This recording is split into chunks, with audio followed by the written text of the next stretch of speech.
just to kind of toss out a question as we're having people continue to join, does anybody have any fun plans for Thanksgiving? Well, I'll throw my 2 cents worth in.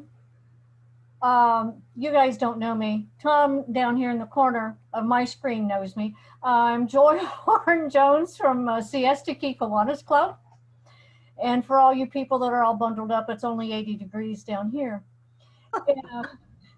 We did have a lot of wind yesterday and a lot of rain, but everything's really good today. I have family in Fort Myers, so we're going to go down to Fort Myers. I have a cousin coming in from who's a doctor in New York City, and he's coming down. And so we'll have just a nice little group. We'll all be masked. The windows will be open. She's got a screened-in lanai with a small pool, so we'll just kind of hang out there. So Joy, our speaker today is actually an NYU alum. Joy, what has your son's 2 cents been this year going through COVID in Manhattan? I don't know. My cousin, he doesn't talk, he's a doctor up there, so he's just been running around crazy. I know that. No, certainly. It's kind of hard to imagine what they're going through as dense as that city is compared to Indianapolis. It's almost unfathomable. But we'll go ahead and get started. So thanks again for everybody joining today. If you are going to talk, just please make sure you unmute yourself. You hit the space bar to mute and unmute. And to Taylor's question, Jay Brill has not confirmed that he's going to take over from Interclub. He was a little intimidated taking over from Joe, and with COVID and us not being able to physically attend other meetings, he didn't want to step up just yet. He was interested in the past president's job, the past president's committee, where he would provide the leadership of getting those past presidents together over the course of the year, maybe every other month, and just consistently going back to them on how we could improve different events over the course of the year. Thanks, Trina, for taking over the PowerPoint. Our foundation board and fostering families committee has donated the $9,000 of program money to the Salvation Army's Angel Tree program for Christmas assistance for 180 children in our area. And our speaker today is a philanthropist at heart and an economist and stock strategist for a living, but his heart is, he's a Kiwanian deep down inside. So we'll get a Pittsburgh Kiwanian application out to him. On good news, we will be ringing the bell this December at the Kroger on 71st and Binford. With the fresh air coming in and the spacing is a little better, more conducive than the mall. If you would like to donate your lunch money, there is a PayPal link in the newsletter. And again, I'll tend to donate the amount of money I would have earned in that time driving back and forth. We are looking for a Kiwanis sponsor for the new Speedway High School Key Club. And I'd like to welcome all of our guests in attendance today. We've got Brett McCamey and Susan Gelzer on the line today. So Gelzer Financial recently made a $5,000 gift to our Kiwanis Legacy campaign that has pushed us over our goal of $105,000. We can't thank them enough. And when we say we can't thank them enough, that is really a cumulative, multi-decades of support from Gelzer Financial. So with that being said, I'm going to turn it over to Brett to talk a little bit about Gelzer.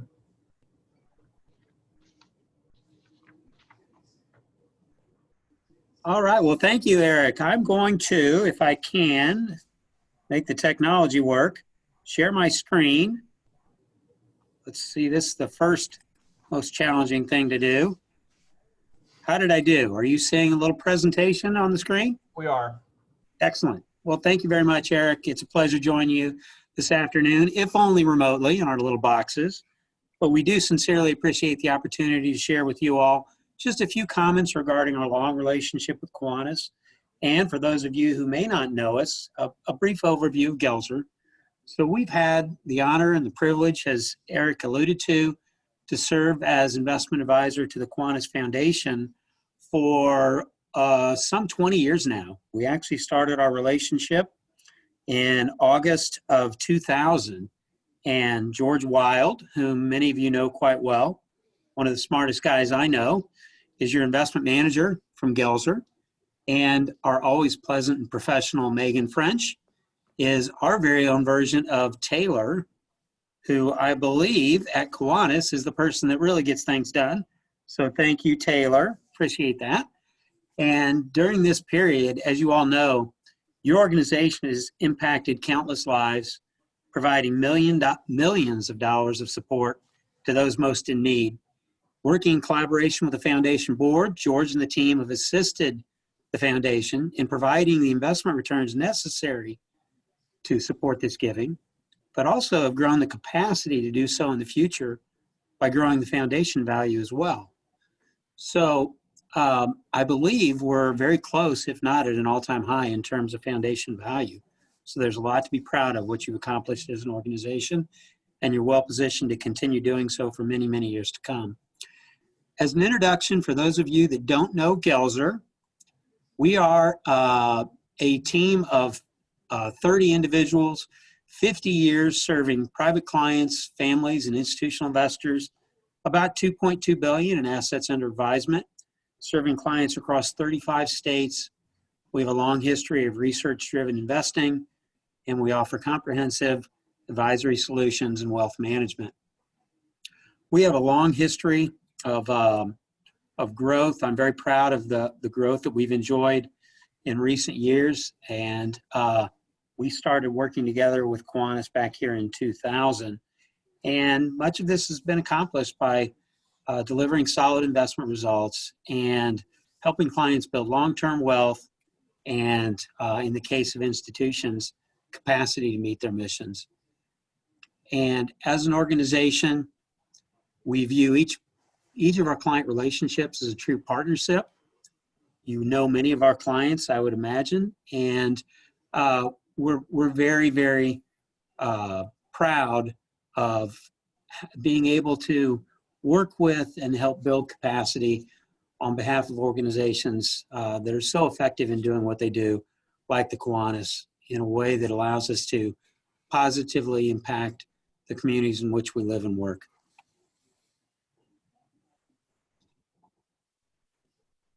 At Gelser, we have an initiative that we call Connecting Clients, Colleagues, in the Community.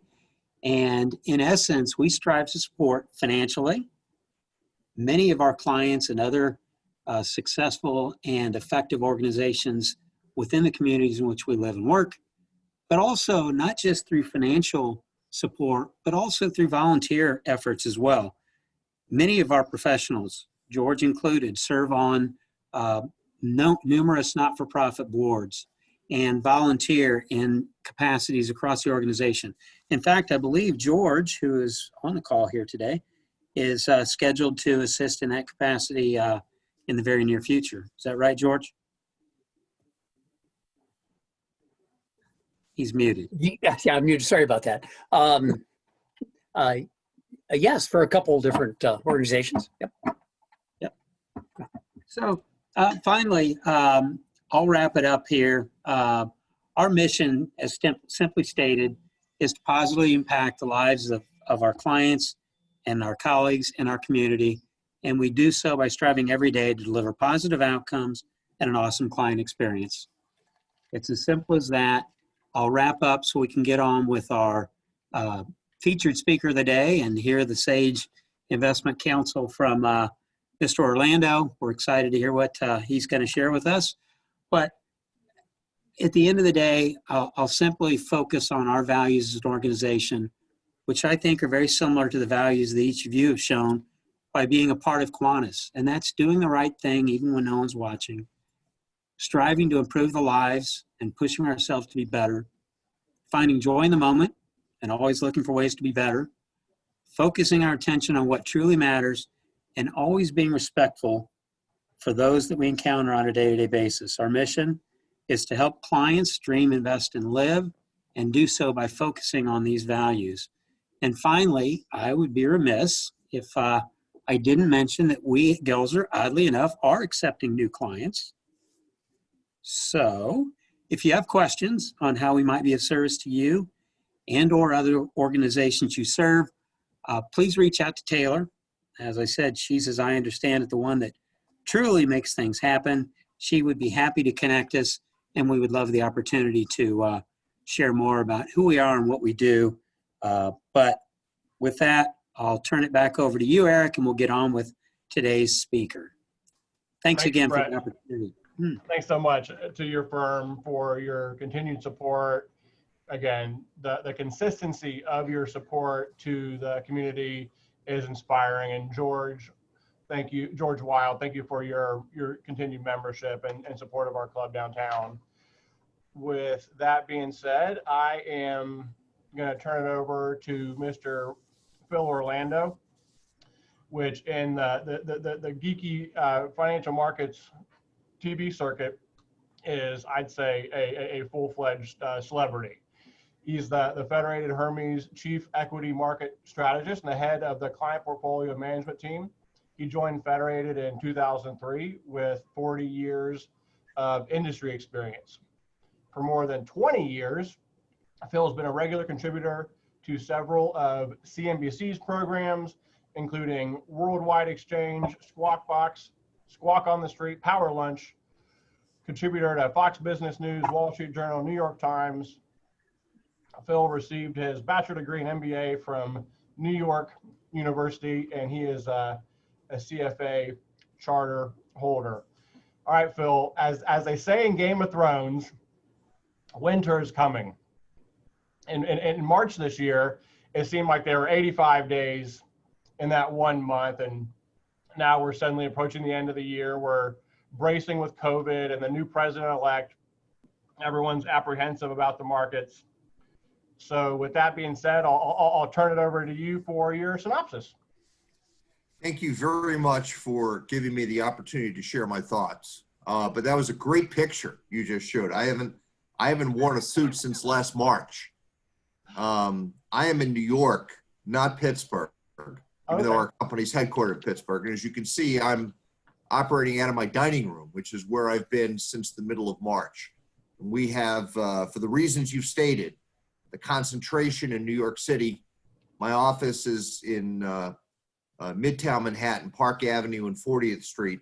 So we're not expecting to go back until next summer, once we've achieved some critical mass on the vaccine. But we'll talk about that. So there are three things that I think everyone wants to know right now. So I'm going to spend a few minutes addressing those things and then open it up to questions. And no question is off limits. I'll answer whatever you want to ask. My prepared thoughts, I'm going to discuss the COVID situation, the election situation, and what we think the outlook is for the economy and the markets over the course of the next 12 months. So with that, let me sort of dig in. It's been an extraordinary year. I think we can all agree on that.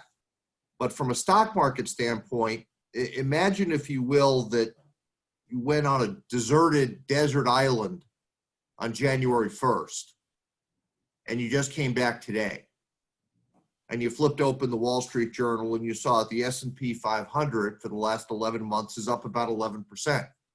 You say, wow, it's been a pretty boring, pretty routine year. I didn't really miss much of anything. But in the meantime, we dealt with the onset of the coronavirus back in February and March and April. And the stock market responded by collapsing by 35% from February 19th to March 23rd. It was the sharpest decline from a record high to a bear market in the history of this country. And the economy fell into the deepest recession in history. We believe that recession ended in May or June, but it's officially up to a group called the National Bureau of Economic Research to date the end of the recession. So we're sort of patiently waiting for them to do that. After that March 23rd bottom, the economy started to kick back into gear in May and June and the third quarter and today. And the stock market has rallied by 69% from March 23rd to this week. The most powerful recovery rally we've ever seen in the history of the United States. So it nets out that we're up 11% start to finish, but you've had a lot of volatility in between. So let's look at a couple of things. First, let's talk about the coronavirus. And there's no question that we are in the midst of what we would refer to as the third wave spike in infections. The first wave came back in March and April, led by mortalities. Deaths were running well above infections, and then things calmed down. And then the second wave spike in infections started at the end of May and went into June and went into the middle of July. And this time the infections led the mortalities, and then things calmed down. And then as we were sending our kids back to college at the end of August, the beginning of September, the third wave spike in infection occurred, and we're still living that right now. Now, I did an interview on CNBC the other day, last Friday, I think it was, and the anchor, Seamer Modi, asked me, well, Mr. Orlando, you're very concerned about this third wave spike in infections. And I said, there are two things that we've got to consider. Number one, yes, it's very problematic that you know, we're seeing more than 100,000 new people a day come down with this infection.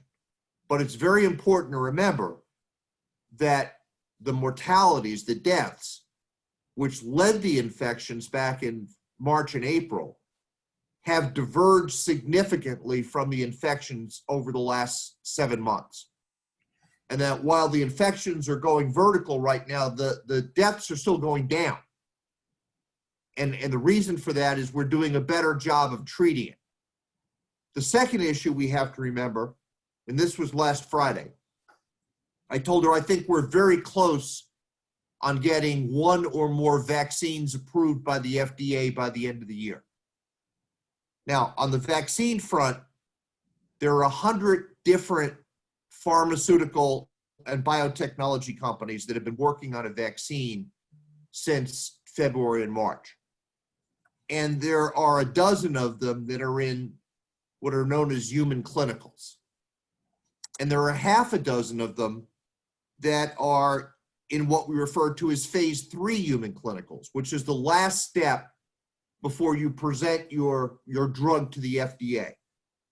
And of these 6 companies, there are 2 of them, Pfizer and Moderna, that we felt particularly good about in terms of the progress of their drug development. Now, this is a conversation I had with them last Friday. This past Monday, we got news out of Pfizer that the drug that they've been working on, the vaccine, which we were expecting would be pretty good with maybe 50 or 60% efficacy, they presented data to the FDA that their drug was 90% efficacious. That's off the charts with no safety problems. So the FDA is likely to approve that drug over the course of the next couple of weeks. As an added bonus, the biotechnology company Moderna, which is developing another vaccine, has a very similar approach in the drug development that Pfizer's. And so we're expecting that Moderna's data is going to look pretty similar, 80, 90% efficacy. And we think Moderna is going to get approved by the end of the year as well.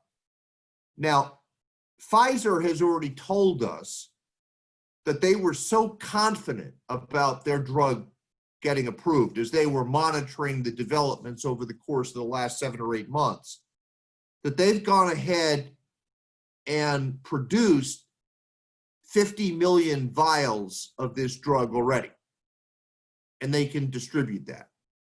I don't know if Moderna's quite that far along, but let's look at Pfizer for a second. Now, the way these vaccines are being set up is you need 2 shots separated by 21 days, which means that if you've got 50 million doses of vaccine, we can accommodate 25 million people right now, or let's say between now and the end of the year. So not everyone can get a vaccine right now. The government understands that. And so we're going to prioritize first healthcare workers, doctors and nurses and people like that, then first responders and military, and then elderly people and people who have immunological issues where they need the support of the vaccine. That's the immediate game plan. And then as we look out into calendar 21, Pfizer believes that they can produce about 1 billion copies of this vaccine over the course of the next year. And Moderna is going to have some numbers as well. And then there are 4 other drug companies that are close to getting FDA approval as well. And they are a company called Novavax, Johnson & Johnson, Merck, and then a joint venture between Oxford University and AstraZeneca. So we could have 1 billion copies of vaccine over the course of, let's say, the next 15 months or so, which means that if we've got 330 million people in the United States, everyone who wants a vaccine, let's say by the end of next year, will be able to get a vaccine. Now, there are 7 billion people in the world, which means that we need 14 billion copies of this vaccine in order to vaccinate everyone. And I don't know we're going to be there tomorrow. We're not going to be there tomorrow. And some people don't want to be vaccinated. There are some anti-vaxxers out there. But the point at issue is that as we get into the middle of next year, I think we're going to start to achieve some critical mass and start to get some herd immunity in terms of more and more people getting vaccinated. And then remember, don't discount the fact the people here who have gotten sick but have recovered. They've gotten some remdesivir or some dexamethasone in the hospital, and so they're doing better. Now, my daughter is one of those people. My daughter is a senior at Penn State University, and she came down with the coronavirus, as did all of her suite mates back in September. And they were treated, and they quarantined, and now they're doing fine. And she has the antibodies now, as do the other people. So again, as we go through next year, more and more people who have recovered will have the antibodies, and then more and more people will get vaccinated, and then they'll have an effective shield against the disease. And then we'll be in pretty good shape. So we're in a lot better shape today than we were a year ago. And we'll be in a lot better shape a year from now than we are today. So we're moving in the right direction. And remember that from an economic standpoint, that means that if we're achieving that herd immunity and we're getting more and more people that are either vaccinated or developing the antibodies, that means that people will be able to go back to work, go back to school. I'll be able to leave my dining room. My wife will be delighted to send me back to work. She closes all the doors when I'm doing calls like this because she doesn't want to hear me 8 times a day talking about what's going on in the investment community. So, and then, I'll be taking the train in and buying lunch and, doing all the normal things, generating commerce, and then the economy will continue to do better. Now, I talked about the fact that the recession ended in May or June of this year. Third quarter GDP, which was reported a couple of weeks ago, was up by 33%. It was the strongest quarter that we've ever seen in the history of the United States. It nearly wiped out the decline that we saw in the second quarter. And as we look at the trajectory of economic improvement, we think we're going to be sort of back to normal by the middle of next year, maybe by the third quarter. So this massive deficit in terms of the labor market and all of that, that was caused by the coronavirus, we're making good progress getting back. But let me talk about the labor market for a moment. On Thursday mornings, we get an update on what's known as the initial weekly jobless claims and the continuing claims. So I'm just going to read you some stats based upon today's numbers. The initial claims are down by 90%, 90%, from where we peaked out at the end of March. And the continuing claims are down by 73% from where they peaked out in the middle of May. So we're making good progress in the labor market. Are we completely healed yet? No, we're not. But based upon the data that we're analyzing, the labor market has gotten back more than half of the deficit, and we're making good progress going forward. So all of that's good. All right, so that's sort of the coronavirus. The second thing I wanted to talk about is the election. You might have heard we had this little election a couple of weeks ago that, in my opinion, is the most consequential election in our lifetimes. And this is sort of the gift that keeps giving, because it's not over yet. We don't have any final results in the Senate or the House of Representatives or the presidency. And this is likely to drag on for a little while longer. So let me explain where I think exactly we are. So the experts, the polls, the pundits, the betting markets told us that what was going to happen is that Vice President Biden was going to win in a massive landslide. He was going to win by 8, 10, 12 percentage points. The House of Representatives, the Democrats, they had about a 34-seat lead. They would increase that to about 50 or 60 seats. And in the Senate, where the Republicans enjoyed a 6-seat majority, that majority was going to swing over to Democratic control based upon flips all over the country. You need to know that our conclusion at Federated was completely different. As we studied the data, we felt that the experts were completely wrong. We felt that while Vice President Biden was going to win the popular vote by maybe 5 or 10 million votes, we felt that the Electoral College was going to be very close. It was going to be razor thin. It was likely to be a coin flip result that we felt was going to be elongated with recounts and litigation across the country. And ultimately, we may end up with a key decision being decided by the Supreme Court, much like we saw with Bush Gore in 2000. So far, that forecast is much better, much closer than what the experts were telling us. In the House of Representatives, instead of the House of Representatives going from a 34-seat majority for the Democrats to 50 or 60 seats, we actually felt that lead would narrow. And that's exactly what's happened. Now, we don't have all the races settled, but it looks like the Democrats are going to go from a 34-seat lead to about a 10-seat lead. Again, there's still about a dozen races that aren't decided yet. And in the Senate, we identified 6 states that we thought were going to determine what happened in the Senate. We thought that Alabama would flip from Democrat to Republican control. We felt that Arizona and Colorado would flip from Republican to Democratic control.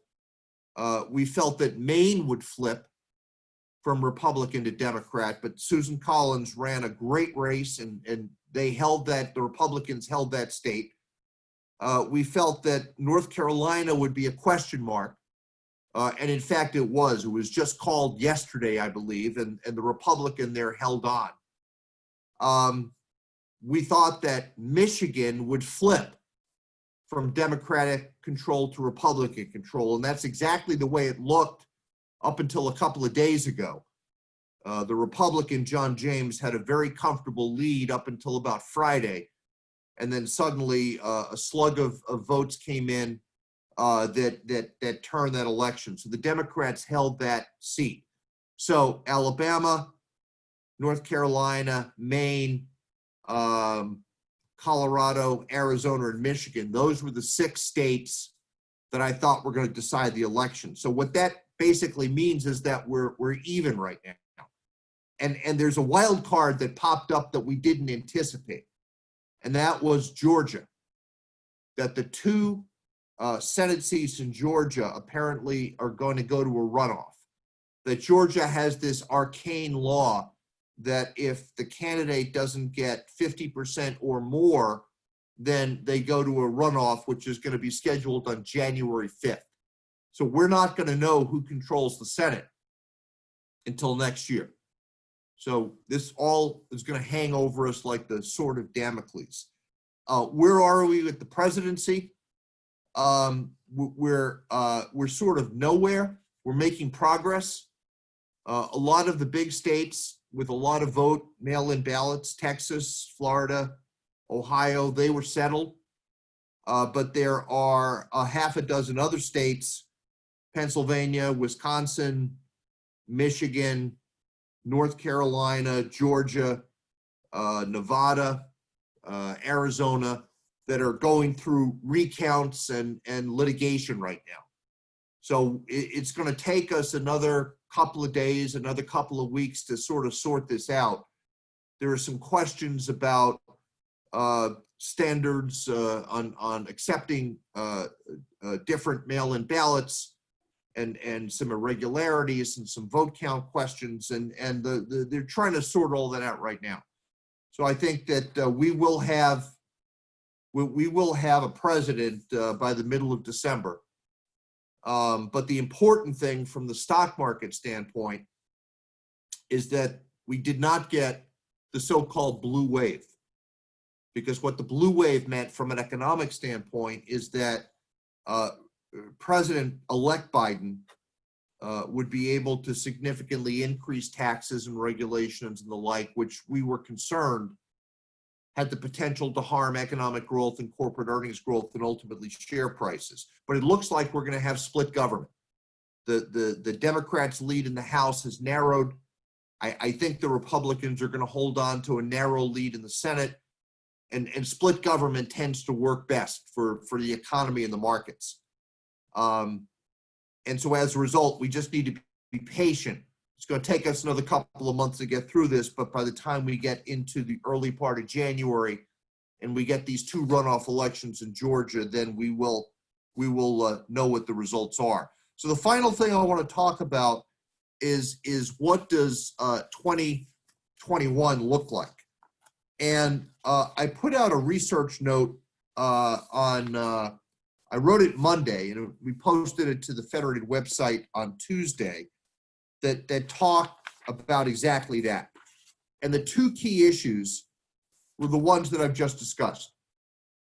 The fact that we're going to have split government, it appears, in Washington, which is good. Gridlock is good.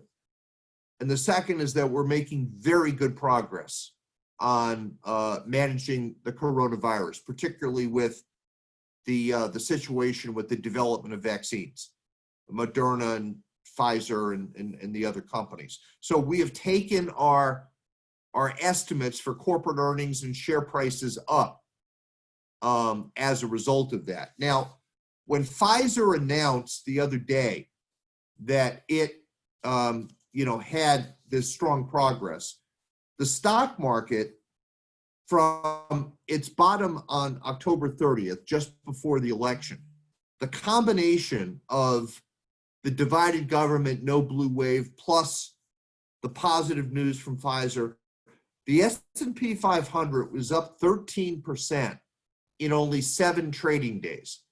That's phenomenal. That doesn't happen very regularly. In fact, we went back and checked that in the post-war history of the United States, the stock market has gone up by 10% or more in 6 days or less only a dozen times. And in 11 of those 12 times, the stock market a year later was positive in every instance, up by 20%. That's pretty good. In only one instance was the stock market down a year later, And that's because the technology bubble burst in 2000. So we understand what happened there. So as we look at that 20% increase, that's very interesting because our target price for the S&P 500 at the end of next year is 4,200. And the stock market right now is about 3,550. So if I look at a 4,200 next year and a 3,550 now, that's about an 18.5% increase. Add about 2% of dividend yield on top of that, it's about a 20% return. So it appears that the stock market has this figured out, that the progress we're making on the coronavirus, the progress that we're making on trying to tie up all these loose ends for the election are going to result in a constructive environment for economic growth, corporate earnings growth, and ultimately share prices. So the idea here is to sit tight. Now, we did make a few changes in our allocation over the course of the last couple of months. And what we've done is we've increased our equity allocation. We're now at a 4% equity overweight in a balanced account.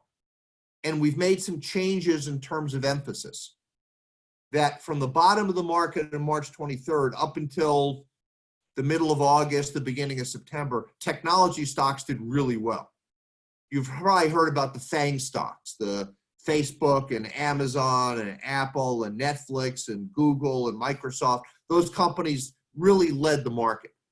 And the valuations, in our view, got excessive. So what we did as a firm, Federated Hermes, is we took our allocation in domestic large cap growth, particularly technology, back to neutral in the middle of August. We felt that the stocks had gotten ahead of themselves.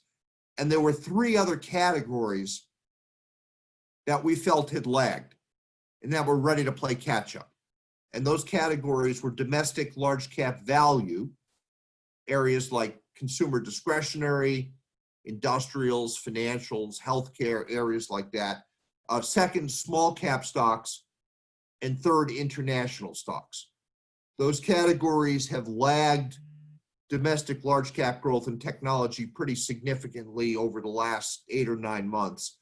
We feel that as we look out over the course of the next year, there's going to be a significant catch up. Well, why do we think that? Largely because the catalyst is that the recession is over and that economic growth is starting to increase at a very strong pace. And that's exactly what these categories needed in order to get revenue growth going and earnings growth going. The last 2 quarters, the second quarter and the third quarter, we're just wrapping up third quarter earnings right now, have been off the charts. That we've seen a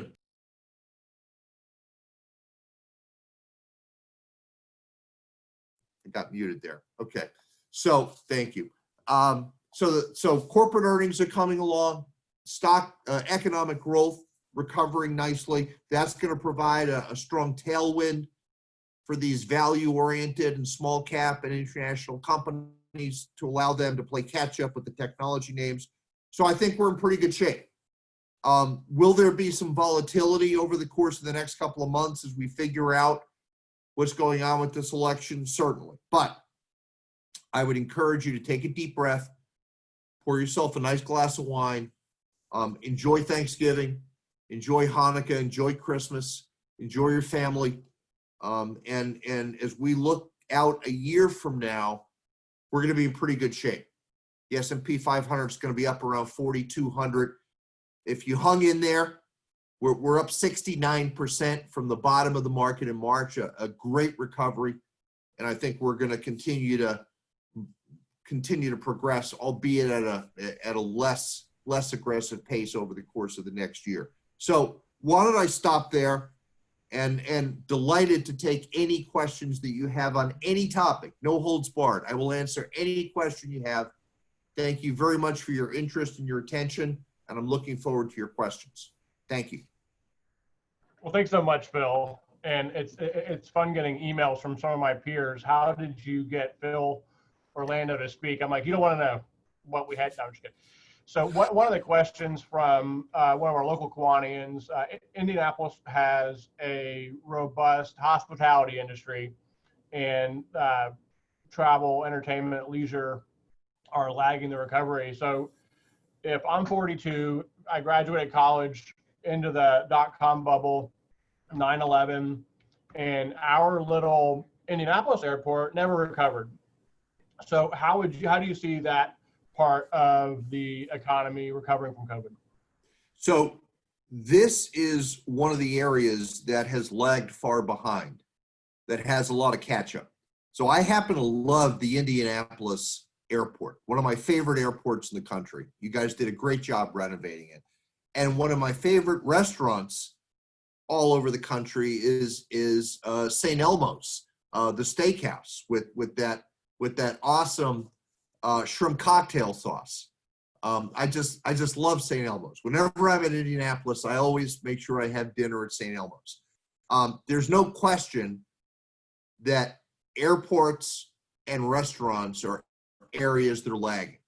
Theme parks, hotels, rental cars. These are areas that are going to take a while to come back. The areas that led us back up to normal from March to now have been healthcare and technology, because those were two categories that we needed to be able to work from home and to be able to get our hands around the coronavirus. The next stage of this, now that the economy is growing again, is how quickly are we going to feel comfortable to resume normal life? When am I going to go back to the office in Manhattan? When am I going to get an airplane and go out to Indianapolis to visit clients? When am I going to go to St. Elmo's for dinner? Those are all questions we don't have answers for. Now, I believe that as we go through calendar 2021, and that as more people get the vaccine, we talked about this before, then we're going to start to resume normal life. So I think that as we look into the second half of next year, we're going to be looking at better trends on all of these things: hotels and airplane activity and restaurants and theme parks and casinos, all of these things. So we're getting there. Now, that also means that these people are disproportionately experiencing a lot of dislocation and pain. So I think it's really important that Congress sit down and figure out a phase 4 package to help people sort of get through the next couple of months until they can get back on their feet organically and start to open up their restaurants again and people start to travel again and all of that. So I think the Federal Reserve has done a terrific job cutting interest rates to zero. They've promised us they're going to keep interest rates at zero for the next 3 years. The Trump administration and Congress gave us phase 1, phase 2, phase 3, phase 3.5. We need a phase 4, a better targeted phase 4, to make sure that the airlines and the restaurants and people like this can get through the next quarter or two until we can start to get back to a growth mode, say next spring and next summer. So I think it's coming. We need a little bit of help though to get us over the hump. Does that sort of address the question? No, it certainly does, Phil. I appreciate that. And you kind of touched on stimulus. If we look at Biden as the president-elect and the stimulus you mentioned, how do you see that impacting ordinary Americans' tax bills? So the great thing about Biden winning, but the Republicans holding on to the Senate, is that we will have what's known as check and balance in Washington. And that will prevent President-elect Biden from increasing our tax bills by $3 or $4 trillion, which is what we were all concerned about. Had the Democrats run the table, had there been a mandate, then we might have expected an increase in regulations, an increase in taxes. So the best possible world was Biden winning and getting more cooperation from Congress in terms of a big stimulus plan and more infrastructure spending, but the Republicans holding on to the Senate and keeping those tax increases at a very minimum level.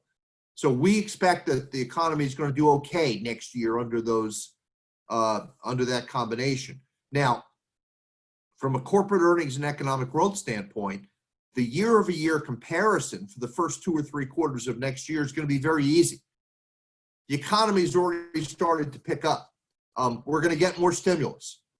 So from that perspective, it's sort of all good. So we're feeling pretty comfortable about what 2021 might look like when you put all of that together. But again, I don't want to put too fine a point on it, but these 2 runoff elections in Georgia in January are going to be very important, because they may very well decide the control of the Senate and whether or not we're able to maintain that sort of middle of the fairway approach to fiscal policy with a new Biden administration. So we're not completely worry free, but I've laid out the things that you should be looking at over the course of the next couple of months. No, that's great. And I love the geekier the questions, the better. So from our audience, what role with the zero interest rate environment, Phil, what role will bonds play in a balanced portfolio moving forward?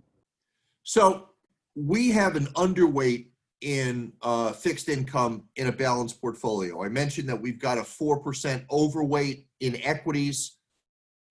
We've got a 5 or a 6% underweight in bonds. And the reality is that benchmark 10-year treasuries right now are yielding less than 1%. The Fed funds rate right now is, zero bound. And the Federal Reserve Chairman, Jay Powell's told us he's going to keep it there for the next 3 years. But a lot of us, as we're, on the wrong side of 60, need yield in our portfolios. So how do we get that yield? And the answer is you get your bond yield by being invested in stocks. So we've got a product at Federated. I'm not sure if you're using it, but there are a lot of other companies that probably have similar products called the Strategic Value Fund. And what they do in the Strategic Value Fund is specifically look for high quality blue chip companies that have consistently paid and increased their dividends every year. And these are high quality companies. You probably are working with many of them: Verizon, AT&T, ExxonMobil. I mean, household names, super blue chip companies. And the consolidated dividend yield in that portfolio right now is a gross 5%. So how do you compare that 5% yield to 90 or 95 basis point yield in benchmark 10-year treasuries? Very significant difference. So in my personal portfolio, I don't have any bonds, but what I do have are exposures to the Strategic Value Fund and the International Strategic Value Fund, and those are my sort of bond surrogates. And then I get my growth in my portfolio by looking at technology companies and healthcare companies, small cap companies, international companies that have better growth. So I have what's known as a barbell approach. I get my growth out of growthier stocks, and I get my bond yield out of stocks that are giving us very good bond yield-like support. Does that answer the question? No, it does. I appreciate that verbiage, Phil. And then with the trends, especially the last couple of years, investors wanting their dollars to make a difference, especially with all the social unrest in 2020. Can you just talk about how that environmental social governance landscape is changing? ESG is critically important. And I am delighted to say that Federated investors 2.5 years ago purchased a London-based company called Hermes, that they invented ESG investing 35 years ago. And so we specifically purchased that company because we wanted to become more ESG aware and compliant. And we actually even changed the name of the company. We're no longer Federated Investors, we're now Federated Hermes, to demonstrate how important ESG is. So we think it's critically important, and Federated is one of the few companies out there that has completely rethought the way we approach investing, and we want to make sure that the environmental and the social and the corporate governance issues are paramount in the investment decisions that we're making. So, and we find the clients every day are more and more interested in making sure that they're not just making money on their investments, but they're doing good at the same time. And we're trying to kill both of those birds with one stone. And so that's very important and something that we're gonna continue to do. And love the fact that clients are more engaged, more interested, and very much looking forward to having their investments do good as well. All right, and then if the Georgia Senate race were to go to Democrats, would you change your outlook for the short term? So if the two Georgia races went to the Democrats and we ended up, that would represent a 50-50 tie in the Senate. You say, well, Phil, 50-50 tie, that's not so bad. Yes, except for the fact that if Vice President Biden ends up winning the election, after all the recounts and litigation is completed, that means that the vice president, who would be Kamala Harris, would become the president of the Senate, and she would break all ties. So at that point, then, we would have to anticipate a leftward shift in fiscal policy regime. So we'll have to evaluate that at that time, but it's entirely possible that if the two Georgia Senate races went to the Democrats, we would hit one of those air pockets in stocks. So we'll be evaluating over the course of the next couple of months the polling.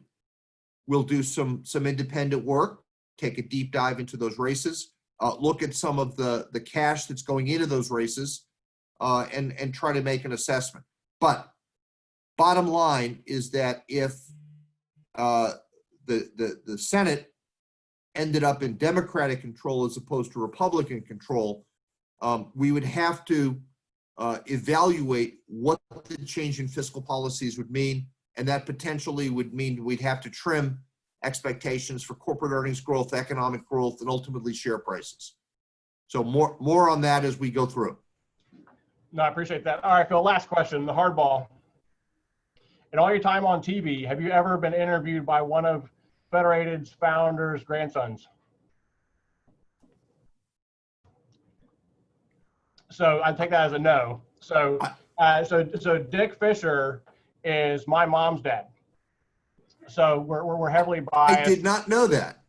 Yeah, so I didn't want you to be nervous the whole speech, so I didn't want to bring that up until the very end. But no, Phil, we appreciate your time very much. Let me just say this about that then. Dick Fisher was one of my closest friends at Federated. He was an amazing man. Now, as you talked about when you introduced me, I'm very active in charity. Autism has been my cause.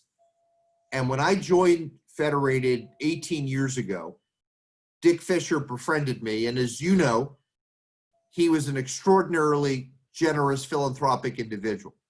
And he was someone who would write a big check to my foundation every year just to make sure that we could help children, young adults with autism. And we honored him, the annual event that we had just after his passing a couple of years ago. Dick Fisher was a wonderful friend and mentor to me, and just a wonderful philanthropist. And he is someone that I and Federated misses every day. No, I consistently ask him about you. I'm like, where does this guy get his numbers from? They're so optimistic and they're normally right. And kind of shake it off. He's like, yeah, he's good at his job. So again, so Phil, thank you very much for your time. George Hanaris, thanks for getting Phil on board today.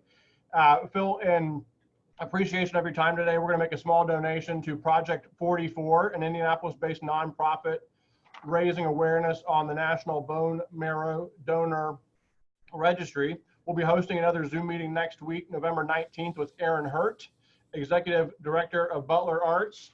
So Phil, my wife and I do have clients in New York and New Jersey and Connecticut. So hopefully next time, or this time next year, we'll be able to meet you for dinner somewhere on Park Avenue. So with that being said, thanks to the team from Gelser for their past support. Thanks for Lamita Steele and all her questions that she was feeding me through the chat. And again, thanks for everybody's time, and we'll see you next week. Thank you very much, everyone. Happy Thanksgiving to you. All right, you too. Thank you.